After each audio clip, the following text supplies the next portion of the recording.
कपड़े धोने वाली बहू। शादी के पहले से ही विभा को कपड़े धोने का बड़ा शौक था। कभी नल के नीचे तो कभी तालाब के पास। अरे मेरी नीली वाली लुंगी नहीं दिख रही है। विभा की अम्मा, कहाँ रखी है लुंगी? अरे वो तो विभा ने परसों ही धोकर रखी थी आपकी अलमारी में, देखो वहीं होगी। वो ना मैंने आज धो दी, मुझे लगा कि गंदी हो गई होगी। अरे कैसे गंदी हो गई थी? उसे तो मैंने पहना भी नहीं। हे भगवान, इस लड़की के कपड़े धोने की आदत से परेशान हो गया हूँ मैं। जितना तो घर में राशन नहीं आता, उससे कहीं ज्यादा डिटर्जेंट पाउडर का खर्चा है। इसकी शादी करवा दो, शादी। जाए अपने घर में ही करे काम, फिर चाहे घर के कपड़े धोने हो या पूरे गांव के। हाँ ठीक बोल रही हो, देखता हूँ मैं कोई लड़का। वो दिन भी आ जाता है जब विभा को देखने लड़के वाले आ जाते हैं। लड़की मुझे अच्छी लगी। होने वाली सास कहती है, बेटी अगर कुछ पूछना है तो पूछ लो। वैसे तो हमारी लड़की बहुत ही शर्मीली है, जो बोल दो वो मान लेती है, इसे क्या पूछना होगा। अरे कैसी बात कर रही हो माँ, मुझे इन लोगों के घर रहना है, सवाल तो कई है। हाँ हाँ बेटा, पूछ लो ना, क्या पूछना है। आप लोगों के घर कपड़े कौन धोता है? सास का मुंह बन जाता है। देखो, अगर तुम ये कहना चाहती हो कि तुम्हें कपड़े धोने नहीं आते तो सुन लो, कपड़े मैं ही धोती हूँ, लेकिन तुम्हारे आ जाने के बाद मैं रुमाल तक नहीं धोऊंगी। अरे चुप रहना भाग्यवान, बहू बेचारी घर आई नहीं, उसे डराना शुरू कर दिया।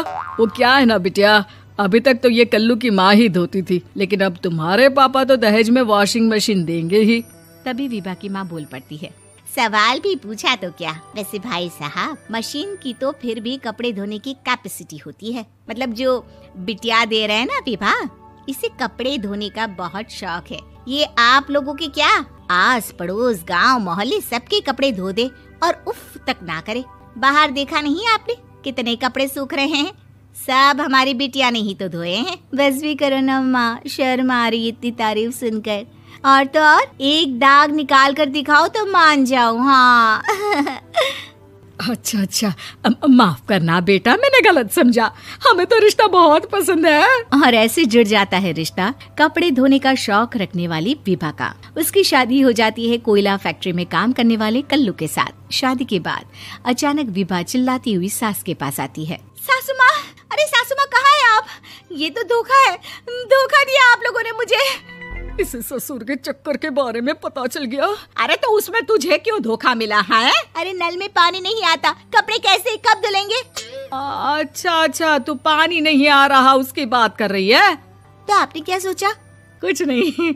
अच्छा, तेरी माँ ने कहा था कि कपड़े धोने का शौक है तुझे, याद आया मुझे।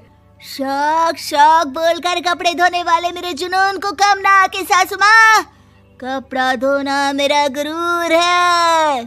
तभी पति भी वहाँ आ जाता है। अभी मैंने इसे सनी देओल की फिल्म दिखाई है, उसी के डायलॉग मार रही है माँ। अच्छा सुन, साफ बता रही हूँ, पानी सुबह 4 से 6 और शाम को 10 से 12 आता है, समझी? विभा टाइमिंग सुनकर हैरान हो जाती है। ये क्या भूतों का मोहल्ला है? सुबह 4 बजे उठकर कौन कपड़े धोता है? 4 बजे टंकी में पानी जाता है, फिर सारा दिन धोना ना, किसने मना किया? अरे कैसी बात कर रही हैं? 200 लीटर की टंकी में कितने कपड़े धो लूंगी मैं? सुबह ही उठ जाऊंगी मैं। अब क्या था, विभा सुबह 4 से लेकर रात के 12 बजे तक कपड़े ही धोती रहती। एक रोज सास पड़ोस से निकलकर कहीं जा रही होती है कि साथ वाली कहती है, हाँ कल्लू की माँ, जरा ये बताओ कि 2 साड़ी है, 2 ब्लाउज और एक पेटीकोट और एक नाड़े वाला लंबा कच्छा। हाँ तो? अरे तो क्या, कितना लोगी धुलाई ये बताओ। धोबन दिख रहे हैं हम क्या? हमारे पति सरकारी नौकरी से अभी रिटायर हुए हैं और बेटा सुपरवाइजर है कोयला फैक्ट्री में। धोबन समझ रखा है हमें? हाय रे कल्लू की अम्मा, माफ कर दो, वो तो मोहल्ले में यही सब बता रहे थे कि तुमने बहू को कपड़ा धुलवाने के काम में लगा दिया है। सास को पड़ोसन की बात सुनकर गुस्सा आ जाता है। वो घर पहुंचती है जहां घर के बाहर ही इतने सारे कपड़े सूख रहे होते हैं जितने कि किसी धोबन के घर पर। अरे ओ कल्लू की दुल्हन, बाहर निकल। माँ जी यहीं आ जाओ, बाथरूम में चादर धो रहे हैं हम। अरे अभी हम धोते हैं, तुमको बाहर निकलो। ये आस पड़ोस वाले बोल रहे हैं कि हम बहू से कपड़े धुलवा कर उसे कपड़ा धोने वाली बना दिए हैं। अरे छोड़ो ना माँ जी, किन लोगों की बातों में आती हो? आस पास के लोगों का तो काम ही होता है कि वो किसी तरह सास बहू को लड़ा दे। बहू सारे घर के कपड़े धोती है, ये क्या कम है? बोलिए। सास को भी लग जाता है कि वो बहू का ये सनकीपन नहीं छुड़वा सकती, इससे अच्छा है कि खुद ही चुप हो जाए। एक रोज सास और बहू मंदिर जाते हैं, जहाँ सास की साड़ी वहाँ खड़ी भीख मांगने वाली से मिलती है। माँ जी क्या बात है, आपकी साड़ी उस भिखारन से कितनी मिल रही है ना? हाँ हाँ देखो तो, दोनों की साड़ी मिल रही है। क्या बात है कल्लू की अम्मा, तुम खुद को तो अफसर की बीवी बताती हो और ऐसी सिंपल सी प्लेन साड़ी पहनकर घूमती हो। सिंपल और प्लेन नहीं है ये साड़ी। तो क्या सोने के धागे से फूल बने हैं? कुछ भी सासू माँ, कुछ भी। हाँ बने थे इस साड़ी में सोने के धागे से फूल। मेरे पति लेकर आए थे मद्रास से स्पेशली मेरे लिए 10,000 की।